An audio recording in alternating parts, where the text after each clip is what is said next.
प्यारे बच्चों, बद्रीनाथ प्रगति जी के जीएस क्लासेस तिरंगा चौक सहरसा में आप सभी का हार्दिक स्वागत एवं अभिनंदन है। प्यारे बच्चों, हम लोग संगीत का म्यूजिक पढ़ रहे थे। जो हम बोले थे कि 70 मार्क का अपना लोग जो तैयारी कर रहे थे, और हम बोले थे इसका ऑब्जेक्टिव भी सब्जेक्टिव भी आप ग्रुप से जुड़ जाइए, जो ग्रुप में दिया गया है प्यारे बच्चों नंबर, और इसके बाद आपको PDF हम सेंड कर देंगे। आप उसका नोट, उसका फेयर कॉपी आप बनाते जाएंगे। जहां आपको दिक्कत होगा वहां प्यारे बच्चों हम कॉन्टेक्ट नंबर दे देते हैं, उस पर आप कॉल करके अपना प्रॉब्लम प्यारे बच्चों यदि आप पूछ सकते हैं। तो इस पर प्यारे बच्चों यदि तो आपको PDF सब्जेक्टिव ऑब्जेक्टिव दोनों का मिलेगा, और वैसे ग्रुप में हम होगा तो आप लोग का म्यूजिक वाला हम डाल दिए हैं।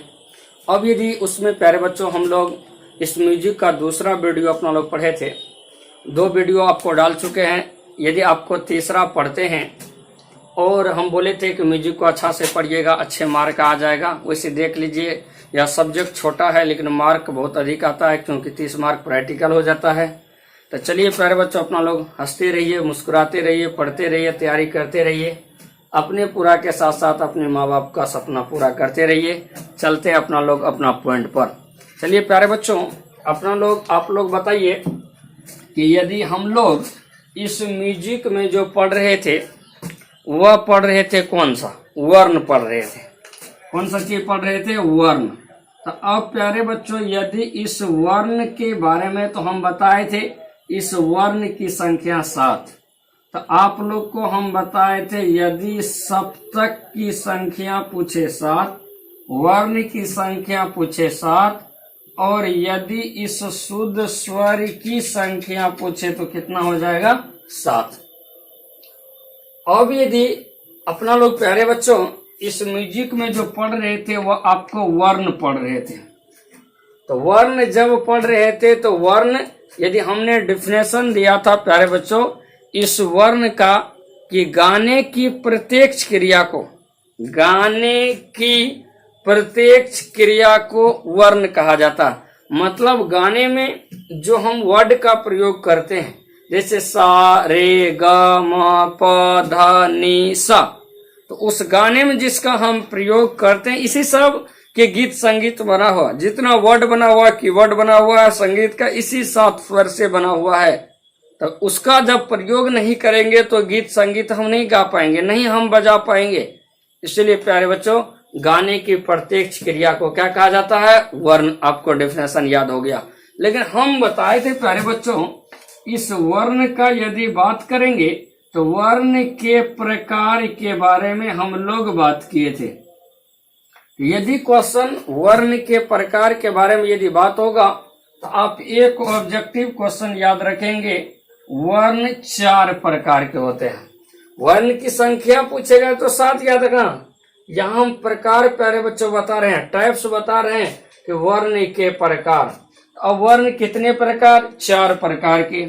एक बताए थे हम आरोही वर्ण, एक प्यारे बच्चों कौन बताए थे? आरोही वर्ण। दूसरा कौन बताए थे? अवरोही वर्ण। और तीसरा हम बताए प्यारे बच्चों आपको इस संचारी वर्ण। और 5वां बोले प्यारे बच्चों आपको अस्थाई वर्ण। तो उल्टा पुल्टा भी हो जाएगा तो कोई दिक्कत नहीं।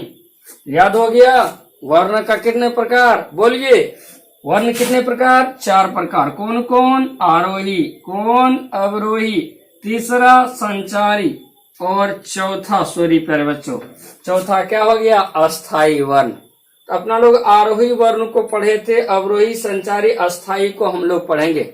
लेकिन बीच का लिंक को छूट गया था, इसलिए प्यारे बच्चों अपना लोग जो स्टार्टिंग आरोही से ही करते हैं, आरोही वर्ण, और ऑब्जेक्टिव रहेगा ही यहाँ से फिक्स है आपकी बोर्ड एग्जाम में। तो चलिए प्यारे बच्चों हम लोग पहले पढ़ते हैं आपको आरोही वर्ण के बारे में।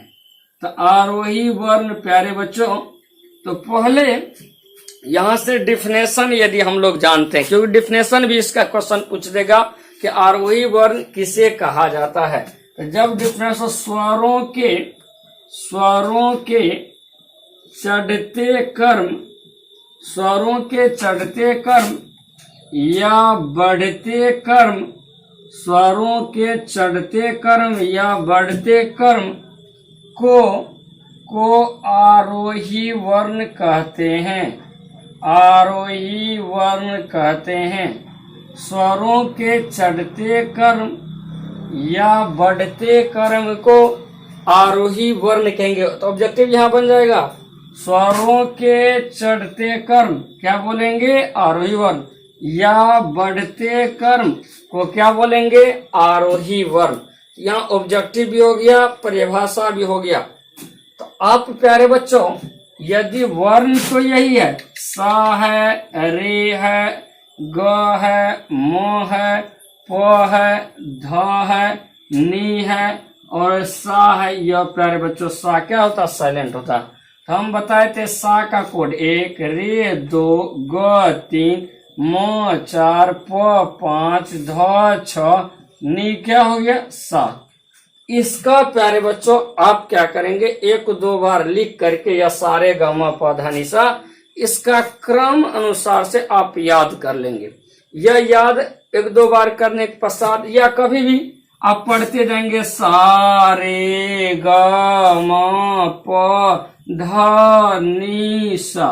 तो अब प्यारे बच्चों कभी भी इसका ऑब्जेक्टिव बनाने लगेगा तो आपको याद भी रहेगा। तो कंफ्यूजन ना होने के लिए इस पॉइंट को लिख लेंगे। 1 2 3 4 5 6 क्या हो गया प्यारे बच्चों? 7। इसका या आप रटमूल विद्यार्थी जब होंगे तब तो प्यारे बच्चों इसको क्या करेंगे? आप इसका रोल नंबर याद कर लेंगे। अब यदि इसी वर्ण का हम प्यारे बच्चों आपसे यहाँ से ऑब्जेक्टिव क्वेश्चन पूछेगा कि 4 गो दे देगा, कौन आरोही में, कौन अवरोही में है, कौन संचारी में है, कौन आपको अस्थाई में। तो प्यारे बच्चों बचपन से हम लोग पढ़ते आ रहे हैं कि यदि आप लोग पढ़ते होंगे एक बढ़ते कर्म, एक प्यारे बच्चों आपको घटते कर्म। तो अब यदि यहाँ पर इसी बढ़ते कर्म का नाम है आरोही वर्ण, आरोही वर्ण, और घटते कर्म का नाम है अवरोही वर्ण। तो अब यदि हम लोग प्यारे बच्चों इस आरोही वर्ण और अवरोही वर्ण का हम लोग बात करेंगे तो बचपन से पढ़ते आ रहे हैं बढ़ते कर्म घटते कर्म। जैसे प्यारे बच्चों 1 दे दिया, जैसे प्यारे बच्चों यहाँ पर आप लोग रफ कर रहे हैं, ध्यान देंगे।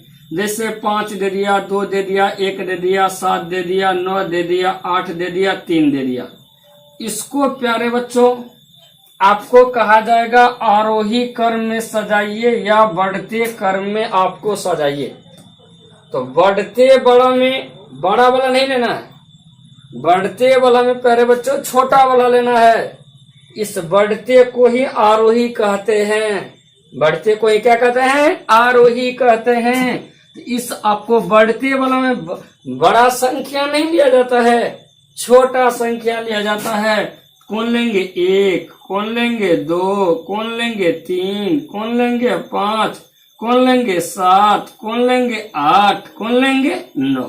यह हो गया प्यारे बच्चों। यह तो वर्ड लिए तब ना, जब क्या होगा यह वर्ड लेंगे तो इसको हम सजाएंगे।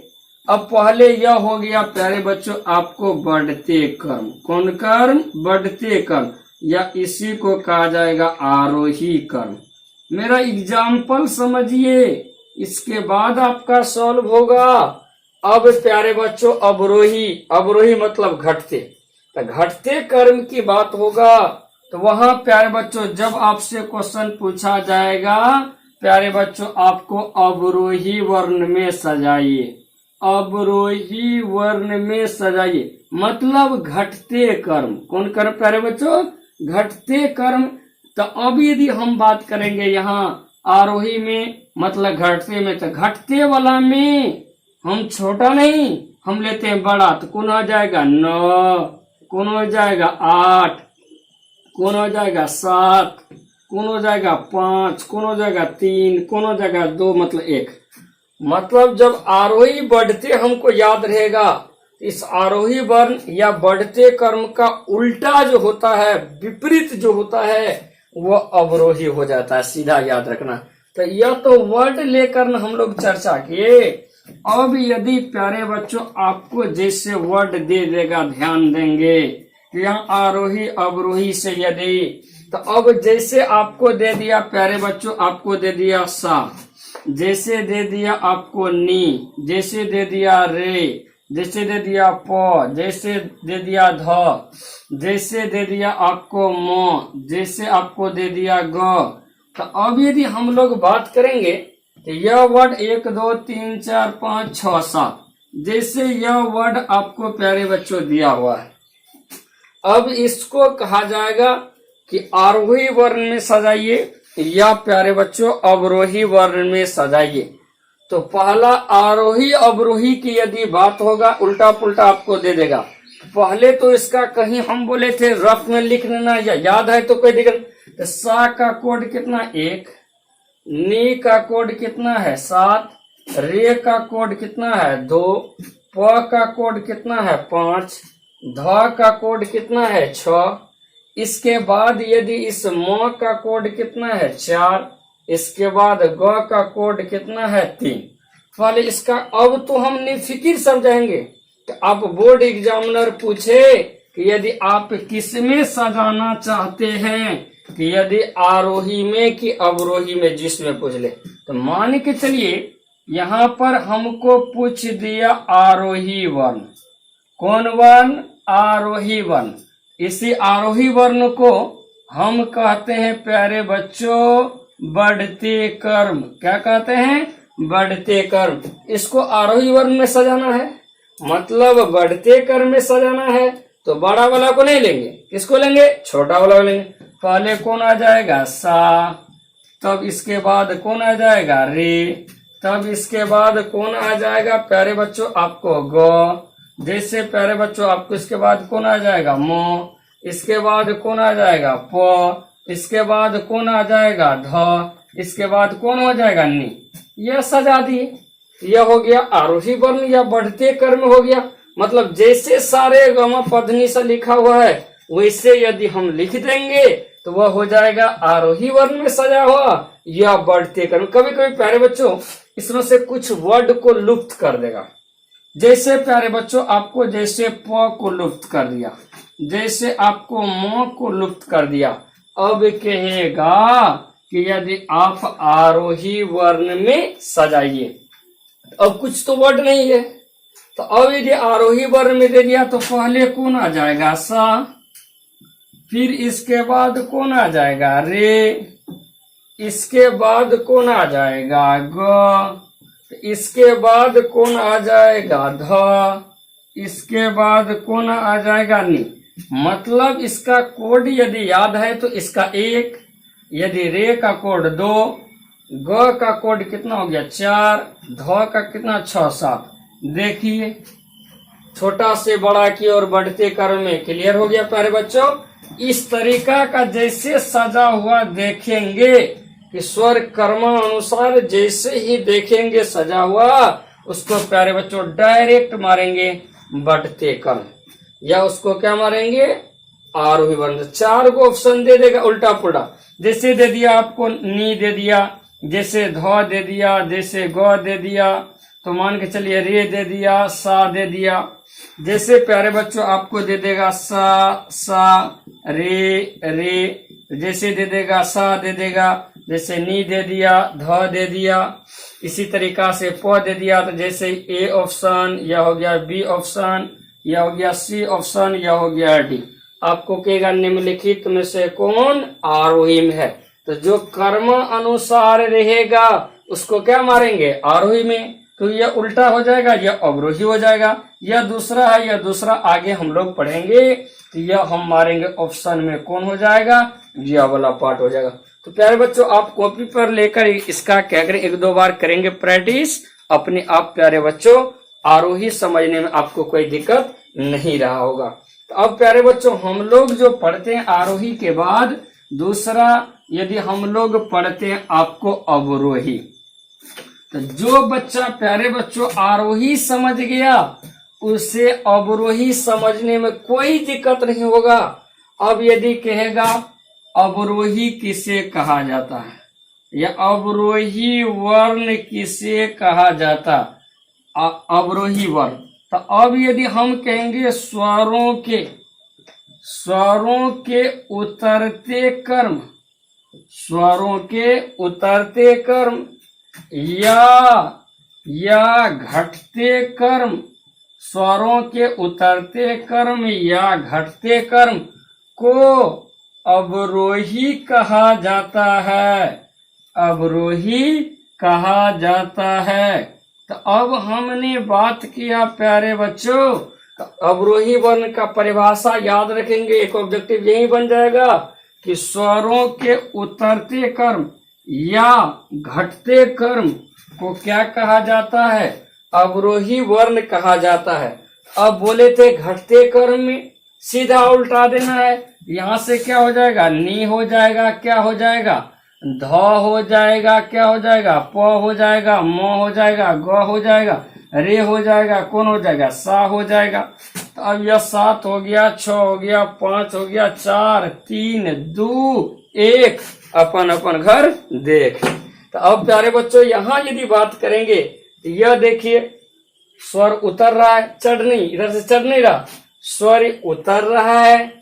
या जब हम यहीं पर प्यारे बच्चों घटते कर्म का यदि बात करते हैं तो घटते कर्म में हम पहले बड़ा संख्या लेते हैं। देखिए बड़ा कौन हो गया, नी, छ, यह सब देखिए आपको बड़ा वर्ड से छोटा वर्ड। तो इस अनुसार से जिस जगह उल्टा जिस जगह देखेंगे तो सीधा मारेंगे, क्या मारेंगे, अवरोही मारेंगे। तो आरोही अवरोही में प्यारे बच्चों आपको दिक्कत नहीं होना चाहिए। जैसे आपको यहाँ पर वर्ड दे दिया प्यारे बच्चों, जैसे आपको प दे दिया, रे दे दिया, सा दे दिया, नी दे दिया, जैसे ध दे दिया, इसको कहेगा अवरोही में सजाइए। यह आपको कौन सा एग्जाम्पल है, तो हमने पहले कोड, तो प का कोड क्या हो गया 5, रे का कोड 2, सा का कोड 1, नी का कोड 7, ध का कोड क्या हो गया 6 हो गया। तो अब कह रहा अवरोही मतलब घटते कर्म, घटते कर्म में पहले हम बड़ा वाला लेंगे, तो बड़ा वाला कौन हो जाएगा, नी, फिर कौन हो जाएगा ध, फिर कौन हो जाएगा प, फिर कौन हो जाएगा रे, फिर कौन हो जाएगा सा। तो यदि हम इस 7 का, 6 का, 5 का, 2 का, 1 का इस तरीका से उल्टा जैसे देखेंगे उसको प्यारे बच्चों हम लोग क्या कहेंगे, अवरोही कहेंगे। तो अब आरोही में और अवरोही में आपको प्यारे बच्चों दिक्कत नहीं रहा होगा, यह 2 टॉपिक में और ऑब्जेक्टिव सब्जेक्टिव। अब मात्र 2 वर्ण तुरंत प्यारे बच्चों आपको खत्म हो जाएगा, उसको भी आप लोग इसमें आप याद कर लीजिए। तो अब यदि हमने बताया कि यदि प्यारे बच्चों यदि वर्ण 4 प्रकार, एक बताया प्यारे बच्चों हमने आरोही वर्ण जिसको हम एग्जाम्पल के माध्यम से आपको समझा दिए। दूसरा प्यारे बच्चों हम बताए अवरोही वर्ण, इसमें भी आपको समझने में कोई दिक्कत नहीं रहा होगा। तीसरा आ जाता है प्यारे बच्चों आपको अस्थाई वर्ण, अस्थाई वर्ण। तो पहले हम लोग परिभाषा जानते हैं कि अस्थाई वर्ण किसे कहेंगे, जब एक ही वर्ण बार बार दोहराती है, एक ही वर्ण जब लिखेंगे, जब एक ही वर्ण बार बार दोहराती है या ठहर ठहर कर आती है उसे अस्थाई वर्ण कहते हैं, उसे अस्थाई वर्ण कहते हैं। अब बोले एक ही वर्ण जब यदि बार बार दोहराती है या ठहर ठहर के आती है उसे अस्थाई वर्ण कहेंगे। जैसे जिस जगह देखेंगे, जैसे रहेगा सा, जैसे जिस जगह देखेंगे रे, जैसे देखेंगे सा, रे, ग। तो मतलब एक ही वर्ण जब बार बार दोहराते हुए जैसे ही हम देखेंगे उसको कहा जाएगा अस्थाई वर्ण। हम बोले जब एक ही वर्ण बार बार दोहराती है या ठहर ठहर के आती है उसे हम क्या बोलेंगे? अस्थाई वर्ण। ये ऑब्जेक्टिव में आप याद रखेंगे, एक ही वर्ण जब बार बार आता रहेगा, दोहराता रहेगा, तो उसे इस प्रकार से क्या मार देंगे? आपको अस्थाई वर्ण मार देंगे। चौथा हम लोग बोले प्यारे बच्चों, आपको लास्ट है यह आपको संचारी वर्ण। यह तो सबसे आसान है, संचारी वर्ण। अब कहेगा संचारी वर्ण किसको कहेंगे? जब आरोही वर्ण जब आपको अवरोही वर्ण, जब आपको संचारी वर्ण तीनों सम्मिलित हो उसे हम संचारी वर्ण कहते हैं। जैसे प्यारे बच्चों हमने बोले आरोही अवरोही संचारी तीनों सम्मिलित हो, आपको यदि आपको स्वरी यह हो जाएगा अस्थाई। यदि अस्थाई तीनों सम्मिलित हो उसे हम संचारी वर्ण। उल्टा पुल्टा जैसे देखेंगे, जैसे आपको एग्जाम्पल में नी देखेंगे, ध देखेंगे, प देखेंगे, रे देखेंगे, यदि आपको म देख लिए, उल्टा पुल्टा वाला जहां देखेंगे जो या तो अस्थाई नहीं है, बार बार नहीं दोहराया है, क्रम के ये न आरोही में देखेंगे न अवरोही में देखेंगे, उल्टा पुल्टा जैसे देखेंगे जहां से मिला हुआ उसको हम बोलेंगे संचारी। जैसे दे दिया प्यारे बच्चों आपको नी दे दिया, जैसे आपको सा दे दिया, जैसे म दे दिया, रे दे, कोई इसमें देखिए न आरोही में है न अवरोही में है न बार बार दोहराया है, इसलिए इस प्रकार को हम क्या बोलेंगे? संचारी वर्ण। तो प्यारे बच्चों आरोही अवरोही संचारी में कहीं दिक्कत नहीं रहा होगा, आपका ऑब्जेक्टिव सब्जेक्टिव सब सॉल्व हो जाएगा। इसलिए प्यारे बच्चों इसको याद रखिएगा। यहीं तक, थैंक्स, धन्यवाद।